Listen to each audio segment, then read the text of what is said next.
Salve a tutti signori, io sono Lorenzo e questo è il mio canale Espertone, benvenuti.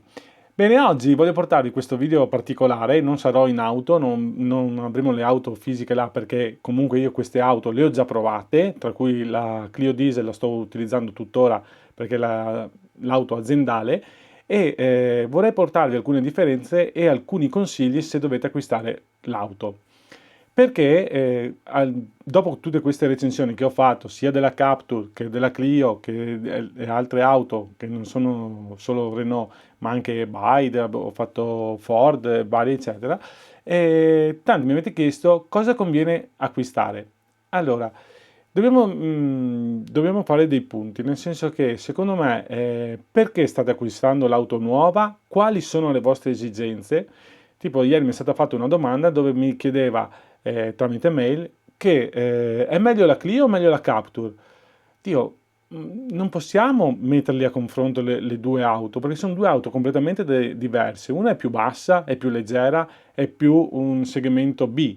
L'altra è un B-SUV, quindi un'auto rialzata con dei pesi completamente diversi. Lo stesso motore, sì, ma anche gli interni cambiano, le qualità delle plastiche e tutte quelle.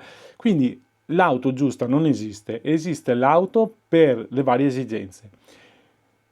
Con questo cosa voglio dirvi? Che la stessa cosa è la motorizzazione. È meglio benzina? È meglio ibrida? È meglio GPL o è meglio diesel? Mm, non c'è l'auto perfetta, ma c'è l'auto giusta per ogni persona.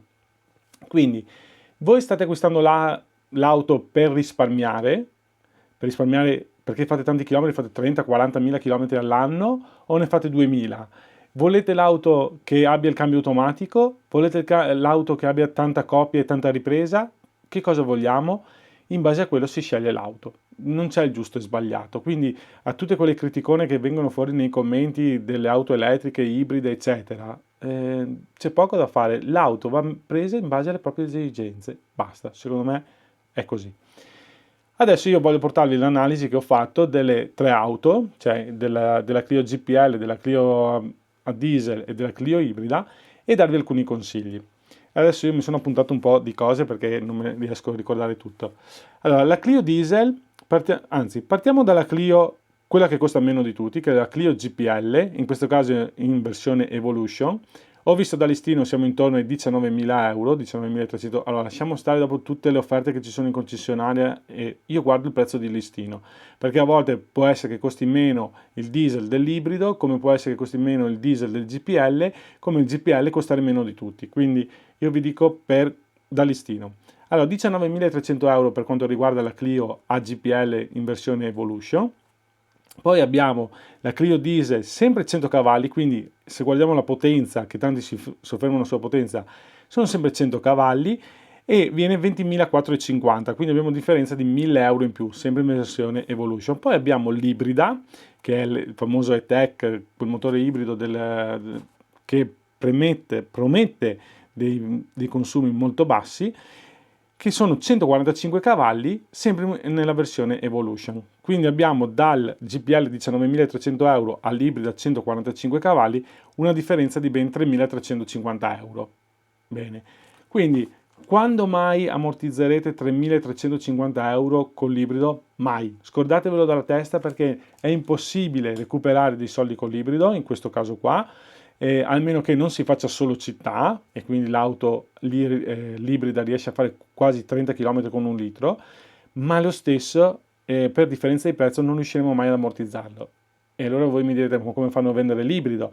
Bene, chi acquista l'ibrido, che ad esempio è il caso di Elena che avevamo fatto la recensione, la soddisfazione che dà quel motore là, 145 cavalli col cambio automatico, la ripresa che ha, la coppia, l'auto sempre pronta, eccetera. Quindi vediamo anche il gusto di guidare e non guardare solamente i consumi.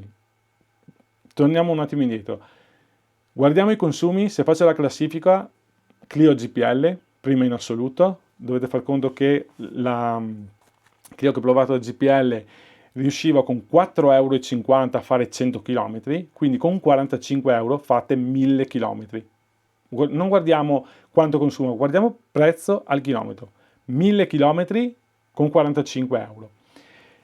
La Clio Diesel che ho io adesso in prova, siamo a un costo per chilometro, ok, di 0,065 centesimi. Significa che con 6,50 euro faccio 100 km, con 65 euro 1000 km. E già qua abbiamo una differenza tra il GPL e il diesel di 20 euro in più ogni 1000 km. Quindi il diesel consuma di più, scusate, costa di più fare 1000 km, non come consumi, perché come consumi sono intorno ai 25 km con un litro, 25-26. Quindi siamo GPL 45 euro per 1000 km, diesel 65 euro per 1000 km, l'ibrida 145 cavalli, con la media che mi ha mandato la Elena la foto, guardate pure qua la foto, dei consumi dopo 4.000-5.000 km, siamo intorno ai 7,65 euro ogni 100 km, quindi 76 euro per fare 1000 km. Quindi dal GPL all'ibrido siamo su 1000 km, 31 euro di differenza. In più, cioè l'ibrido consuma di più, costa di più, non consuma, costa di più.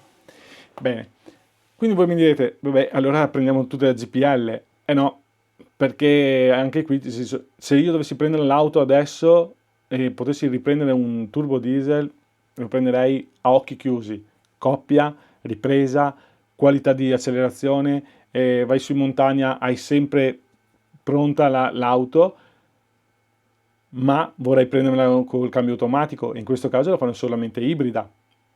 Ma vorrei che quando vado alla pompa a fare rifornimento costasse poco, la fanno solo a GPL. Allora, siccome non esiste l'auto ibrida, esiste sì l'ibrida GPL, ma non l'ibrida GPL con la coppia del diesel e col motore del diesel, dobbiamo scegliere che cosa prendere. Bene, quindi alla somma di tutto, cosa voglio dirvi? GPL costa meno da acquistarla, costa meno mantenerla, ho meno soddisfazione, perché comunque quei 100 cavalli del GPL sì va, ma non va come il diesel, non va come l'ibrido a 145 cavalli, non ha il cambio automatico e non ha tante cosine. Se non sbaglio Kia fa la Niro che la fa GPL ibrida cambio automatico, quindi abbiamo tutta la risoluzione, ma comunque non avete la copia e l'elasticità del motore del diesel. Eccoci qua. Questo è il riassunto totale. Con questo adesso io vorrei anche quasi concludere il video, ma cosa vorrei dire? Vorrei dire che a volte prima di commentare certi video, io sono là e li guardo tutti i commenti, credetemi, li guardo uno per uno i commenti, non c'è un computer che vi risponde, sono io che vi rispondo, ma che vada può essere mia moglie che se magari c'è qualcosa che sa che cosa deve rispondere, ma di solito sulle auto non risponde mai. Quindi sono veramente dei commenti a volte che mi chiedo, ma perché state commentando così? Perché state dicendo questo se non avete provato? E torno qua al discorso delle auto elettriche. Tutte le persone che ho intervistato o tutte le persone che ho parlato che oggi hanno un'auto elettrica, nessuno tornerebbe indietro sull'auto a benzina o diesel, eccetera, solo per autonomia. Ah, mi dimenticavo, a proposito di autonomia, per quanto riguarda la scelta anche dell'auto, attenzione alla GPL, perché mi è successo anche l'altro giorno, siamo andati a Verona e tornati indietro con la Captur GPL, avevo quasi finito il gas ed era sabato pomeriggio. Sapete che il GPL non esiste, almeno qui da noi non esiste il servizio automatico, che vai lì e fai self-service e ti fai il pieno. Quindi ci siamo trovati sabato pomeriggio verso sera che non c'era nessun distributore aperto di GPL aperto. Quindi abbiamo dovuto girare un po' di distributori fino a quando abbiamo trovato quello a GPL aperto al sabato pomeriggio. Attenzione anche qui alla scelta, quando correte con l'auto e quanti chilometri fate. Perché tanti si lamentano delle auto elettriche che non ci sono, che non hanno tanta autonomia, ma colonnine ne trovi dappertutto, ai supermercati, centro commerciali, dove vuoi, anche vicino a casa. I distributori del GPL non li trovi sempre e in quel caso devi andare a benzina, che quindi costa di più. Bene, penso che questi sono i pregi e i difetti dell'auto delle varie motorizzazioni. Quindi io direi che scrivetemi nei commenti cosa ne pensate, che auto avete, se avete delle auto a GPL, benzina, se qualcuno ha provato la Kia Niro al GPL, l'ibrida, e adesso arriverà anche la Dacia Bigster, che quella sarà GPL mild hybrid, quindi un piccolo aiutino dell'ibrido, e vediamo cosa fanno, anche perché sarà il nuovo 1200 con 140 cavalli se non sbaglio. e lì sarà, sono proprio curioso di vederla. Bene signori, io spero che il video vi sia piaciuto. Se vi è piaciuto mettete un bel like, iscrivetevi al canale, là, tastino iscriviti, adesso di qua dovrebbe essere, tastino iscriviti ed è gratuito, non dovete pagare niente, perché non è un'iscrizione a un abbonamento, è un supportare il mio canale e a me serve tantissimo. Commentate più che potete, che così almeno il giro, cioè più commenti ci sono, più viene visto il video.